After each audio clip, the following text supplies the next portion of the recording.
শীত পরিস্থিতি এবং শীতজনিত কারণে আক্রান্ত মানুষের খবর জানাতে পটুয়াখালী এবং পঞ্চগড় থেকে যুক্ত হচ্ছেন সহকর্মীরা। শুরুতে চলে যাব পঞ্চগড়ে, সেখান থেকে হোসেন রায়হান জানাবেন শীত পরিস্থিতির খবর। রায়হান, শুনতে পাচ্ছেন? শীতের কি পরিস্থিতি দেখছেন আমাদের জানাবেন। ইপসিতা, প্রথমেই আপনাকে জানিয়ে দিই আজকে দিনের যে তাপমাত্রা সেটি হচ্ছে 12.0 ডিগ্রি সেলসিয়াস। গত 2 দিন ধরে এই পঞ্চগড় জেলায় তাপমাত্রা কিছুটা উন্নতি হয়েছে, অর্থাৎ এক অঙ্কের ঘর থেকে 12 ডিগ্রি মানে অর্থাৎ 10-এর উপরে উঠেছে। অর্থাৎ গতকালকে ছিল 12, আজকেও 12 ডিগ্রি সেলসিয়াস। কিন্তু আপনাকে বলি, পক্ষান্তরে ঘন কুয়াশা এবং পাহাড় থেকে যে হিমেল হাওয়া বইছে সেটির কারণে কিন্তু তাপমাত্রা কম উপরে থাকলেও মানুষের দুর্ভোগ কিন্তু চরমে। আপনি লক্ষ্য করছেন আমার পিছনে ঘন কুয়াশায় আচ্ছাদিত, রাস্তাঘাট বন্ধ হয়ে গেছে, ভোর রাত থেকেই কিন্তু বৃষ্টির মতো কুয়াশা ঝরছে। ফলে সাধারণ মানুষ যারা রয়েছে তারা কিন্তু সকাল 11টার আগে ঘর থেকে বের হচ্ছে না, সব মানুষই কিন্তু ঘরমুখী। ইতিমধ্যে আপনি জানেন যে গত এক সপ্তাহ ধরে পঞ্চগড় জেলায় তাপমাত্রা এক অঙ্কের নিচে ছিল।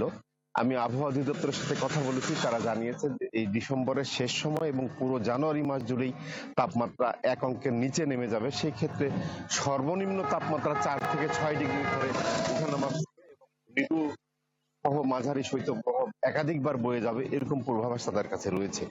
দুর্ভোগে মানুষের বিশেষ করে যারা শ্রমজীবী মানুষ তারা সীমাহীন দুর্ভোগের মধ্যে পড়েছে। আপনি খেয়াল করছেন যারা রিক্সা ভ্যান চালায় তারা করছে। তো এই অবস্থা চলছে। তো এই ছিল আমার কাছে পঞ্চগড় জেলার সার্বিক শীতের পরিস্থিতি। ধন্যবাদ আপনাকে।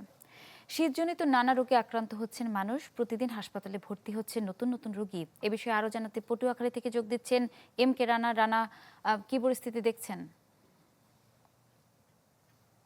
হ্যাঁ, ইপসিতা, আপনাকে জানিয়ে রাখি যে বাংলাদেশের সর্বদক্ষিণের জেলা পটুয়াখালীতে কিন্তু শীতের তীব্রতার সঙ্গে দিন দিন কিন্তু বৃদ্ধি পাচ্ছে যে ঠান্ডাজনিত রোগে আক্রান্ত রোগীর সংখ্যা।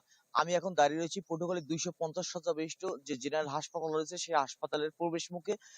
আপনাকে জানিয়ে রাখি যে এই হাসপাতালটিতে কিন্তু সব থেকে বেশি রোগী ভর্তি হচ্ছে বয়স্ক এবং শিশুরা। এখানে শিশু ওয়ার্ডে কিন্তু 40টি বেডের বিপরীতে কিন্তু আসলে 180 থেকে কখনো কখনো 220 জন রোগী ভর্তি হচ্ছে। ফলে যে রোগীতে আক্রান্ত হয়ে যে এখানে ভর্তি হয়ে যে এখানে চিকিৎসা নিতে যারা আসছেন তারা কিন্তু সব থেকে বেশি ভোগান্তিতে পড়ছেন এই হাসপাতালে। কারণ এখানে রোগীর যে স্বজনরা রয়েছেন, এখন শিশুর সাথে যে গার্জিয়ানরা থাকেন তারা কিন্তু সেই বেডে এবং বেডের আশেপাশে থাকার কোনো সুযোগ পাচ্ছে না। ফলে তারা প্রতিনিয়ত ভোগান্তির শিকার হচ্ছেন। কথা বলেছিলাম হাসপাতাল কর্তৃপক্ষের সঙ্গে, তারা যেমনটি বলছেন যে 250 শয্যা বিশিষ্ট হাসপাতালটিতে কিন্তু 600 থেকে 650 রোগী প্রতিদিন চিকিৎসা নিতে আসেন এবং 500 থেকে 550 রোগী এখানে ভর্তি থাকেন। ফলে কিন্তু আসলে তাদের চিকিৎসা সেবা দিতে তারা ব্যাহত হচ্ছে। এর বাইরে পটুয়াখালীর যে 500 শয্যা উন্নীতের যে বিষয়টি সেটি কিন্তু হাসপাতাল প্রায় সম্পন্নের পথে। শুধু হয়তো কিছুদিন মধ্যেই সেটি উদ্বোধন হলে এই সমস্যার থেকে উত্তরণ করা যাবে বলে হাসপাতাল কর্তৃপক্ষ আমাকে জানিয়েছে। ইফিতা, এই ছিল পটুয়াখালী থেকে সর্বশেষ। ধন্যবাদ আপনাকে। সানশাইন আটা ময়দা সুজি, ভালোবাসায় তৈরি।